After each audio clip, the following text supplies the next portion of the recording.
Hello everyone, मैं हूं doctor प्रगति गुप्ता और आज इस वीडियो में हम बात करने वाले हैं पॉलीसिस्टिक किडनी डिजीज़ के बारे में। पॉलीसिस्टिक किडनी डिजीज़ आखिर बीमारी क्या होती है, किस वजह से ये देखने को मिलती है, क्या सिम्टम्स पाए जाते हैं और सबसे ज़्यादा ज़रूरी बात ये है ये इनक्योरेबल दिखने वाली बीमारी कैसे हम साई संजीवनी में मैनेज करते हैं। क्योंकि आप सभी जानते हैं पॉलीसिस्टिक किडनी डिजीज़ एक ऐसा जेनेटिक डिसऑर्डर होता है जिसके अंदर आपकी किडनी के ऊपर मल्टीपल सिस्ट तैयार होनी शुरू हो जाती है। और जो आपकी किडनी पे ये मल्टीपल सिस्ट तैयार होती हैं, ये सिस्ट नॉन कैंसरस होती हैं, लेकिन इनके अंदर जो मटेरियल जो फ्लूइड फिल्ड होता है वो आपके डीएनए में ऑलरेडी प्रेजेंट रहता है। वो आपके डीएनए की म्यूटेशन की वजह से ये सिस्ट बननी शुरू होती हैं।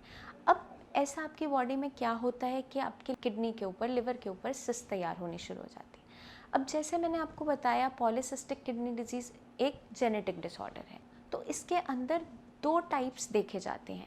पहला होता है autosomal dominant polycystic kidney disease और दूसरा टाइप होता है autosomal recessive polycystic kidney disease. अब जो autosomal dominant polycystic kidney disease है, इसके अंदर आपके लिवर और किडनी दोनों पे मल्टीपल सिस्ट तैयार हो जाती हैं। अब जब ये मल्टीपल सिस्ट किडनी और लिवर दोनों पे तैयार होती हैं तो लिवर और किडनी की फंक्शनिंग दोनों पे इम्पैक्ट आता है। पेशेंट की बॉडी के अंदर क्या देखने को मिलता है, आगे चलकर serum urea level, creatinine level, ये सारे जो टॉक्सिक लेवल्स हैं ये बढ़ने शुरू हो जाते हैं क्योंकि आपकी किडनीज ठीक से फिल्ट्रेशन नहीं कर पाती। जब ये सिस्ट तैयार होती हैं आपकी किडनीज के ऊपर तो ये प्रेशर जनरेट करती है आपके नेफ्रॉन्स के ऊपर, और जब नेफ्रॉन्स पे बहुत ज़्यादा प्रेशर जनरेट होता है उसकी वजह से क्या देखने को मिलता है, किडनी अपनी फंक्शनिंग कम कर देती है, ठीक से फिल्ट्रेशन नहीं कर पाती है। आगे चलकर आपके क्रिएटिनिन लेवल, यूरिया लेवल सब बढ़ने शुरू हो जाते हैं। अभी जैसे मैंने आपको बताया पॉलीसिस्टिक किडनी डिजीज़ के 2 टाइप्स होते हैं। अब हम बात करेंगे इन दोनों टाइप्स के बीच में क्या डिफरेंस होता है। Autosomal dominant polycystic kidney disease जो बीमारी होती है वो ज़्यादातर डायग्नोसिस उसका बनता है जब पेशेंट 30 टू 40 ईयर्स की एज के बीच में होता है, क्योंकि तभी पेशेंट की बॉडी में कुछ ना कुछ ऐसे सिम्टम्स जनरेट होते हैं और पेशेंट टेस्ट करवाता है, अल्ट्रासाउंड करवाता है, केएफटी करवाता है, तो उसके अंदर उसके किडनी के ऊपर मल्टीपल सिस्ट देखने को मिल जाते हैं और किडनी का साइज़ इनलार्ज्ड आता है। और ये जो बीमारी है, इस बीमारी के अंदर लिवर और किडनी दोनों इफेक्टेड होती हैं, उनके ऊपर मल्टीपल सिस्ट तैयार होती है। अब ये सिस्ट क्यों बनती है ये समझना ज़रूरी है। जब भी autosomal dominant polycystic kidney disease किसी को होता है, उस पेशेंट के अंदर उसके जो पेरेंट्स रहे होंगे, उसके जो दोनों पेरेंट्स हैं उनमें से कोई एक इस बीमारी से सफ़र ज़रूर कर रहा होता है। उसकी या तो हिस्ट्री पेशेंट को पता होती है या कभी कभार नहीं पता होता कि पेरेंट के अंदर भी ये बीमारी थी, क्योंकि कोई सिम्टम्स आए नहीं या लेटर एज में आए होते हैं तो पेशेंट को क्लियर नहीं होता उसके बारे में। बट ज़्यादातर केसेस के अंदर जो दोनों पेरेंट्स में से एक जो पेरेंट है वो डेफिनेटली इस बीमारी से सफ़र कर रहा होता है, तब भी प्रोजेनी में आगे बच्चों में ये बीमारी होने के चांसेस ज़्यादा होते हैं। तो autosomal dominant polycystic kidney disease का जो डायग्नोसिस है वो क्लियर होता है एक अल्ट्रासाउंड और आपके केएफटी के साथ। अब हम बात करेंगे autosomal recessive polycystic kidney disease के बारे में। ये जो बीमारी है ये अर्ली चाइल्डहुड से देखने को मिल जाती है या फिर एडोलेसेंट एज में ये देखने को ज़रूर मिल जाती है।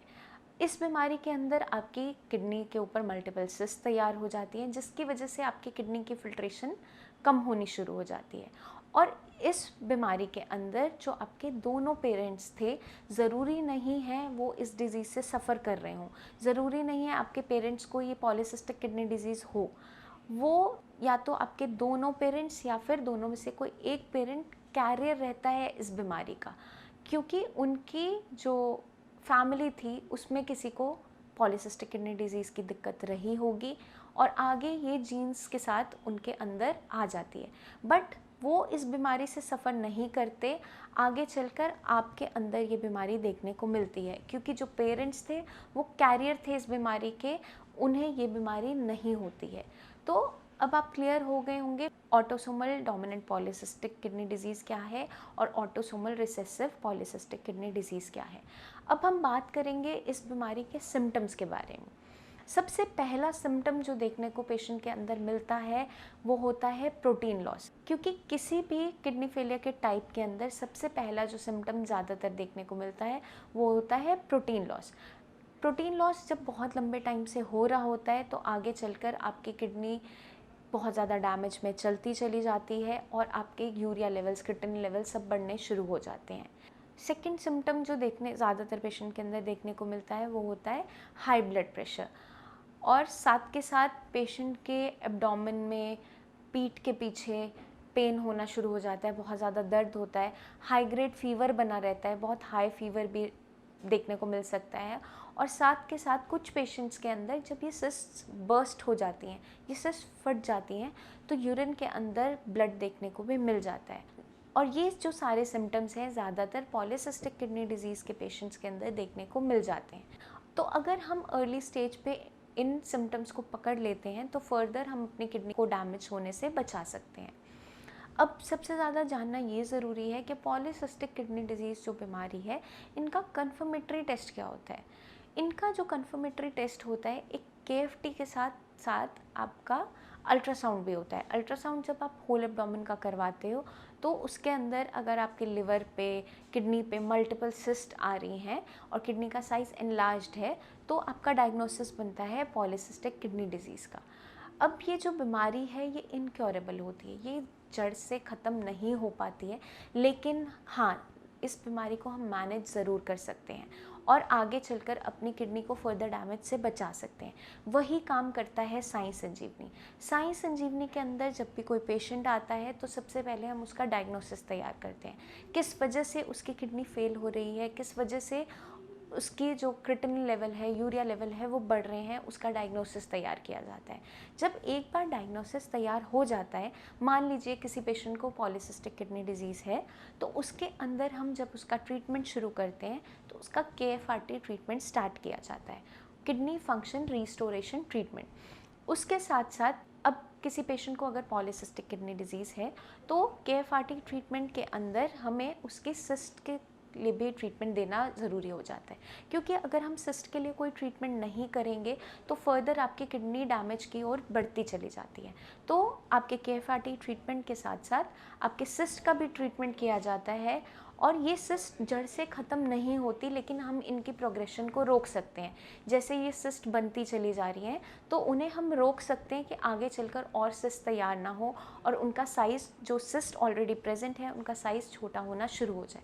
तो हम अपने हर एक पेशेंट को बोलते हैं कि आपको एवरी 3 मंथ्स में अपना अल्ट्रासाउंड भी करवाना है, क्योंकि मंथली बेसिस पे उनका KFT तो चलता ही रहता है। उसके साथ साथ जो अल्ट्रासाउंड आपको करवाना होता है, एक बिफोर द ट्रीटमेंट आपको करवाना होता है और एक 3 मंथ्स बाद। तो 3 मंथ्स के अंदर कुछ छोटे छोटे चेंजेस उनके सिस्ट के साइज़ के अंदर दिखने को मिल जाते हैं, और जो क्रिएटिनिन लेवल जिन पेशेंट्स के बढ़ रहे होते हैं उसमें relief initially with in 15 days, 1 month में चेंजेस दिखने शुरू हो जाते हैं। पेशेंट का प्रोटीन लॉस कम होना शुरू हो जाता है, जिसके अंदर प्रोटीन लॉस हो रहा होता है। ये सारा का सारा मैनेजमेंट किया जाता है साई संजीवनी में।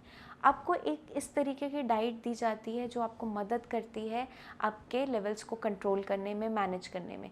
ऐसी एक डाइट दी जाती है जिसके अंदर आपकी बॉडी में वीकनेस भी तैयार ना हो और आपके लेवल्स भी डाउन होने शुरू हो जाए। तो वो स्पेशलाइज्ड डाइट आपको हम तब बता पाते हैं जब आपका एक बार डायग्नोसिस बन जाता है कि आपको जो दिक्कत हो रही है किस कारण से हो रही है। उसके अकॉर्डिंग आपको डाइट में जो चेंजेस करने होते हैं उसके बारे में गाइड किया जाता है, वो सारा कुछ आपको फॉलो करना होता है। आपके माइंड में फिर भी कोई डाउट्स हों अपनी बीमारी को लेकर, पॉलीसिस्टिक किडनी डिजीज़ को लेकर, तो आप नीचे दिए हुए नंबर पर ज़रूर हमें कॉल करें, हमसे बात करें। कोई भी माइंड में आपको डाउट रखने की ज़रूरत नहीं है, क्योंकि साई संजीवनी में हर एक डाउट का, हर एक क्वेश्चन का आपको सल्यूशन ज़रूर दिया जाएगा।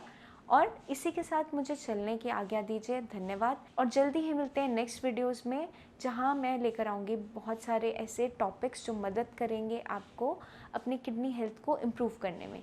तब तक के लिए आपको एक छोटा सा काम करना है जो मैं हमेशा आपको कहती हूँ, अपना खास ध्यान रखना है। तो स्टे हेल्दी, स्टे सेफ।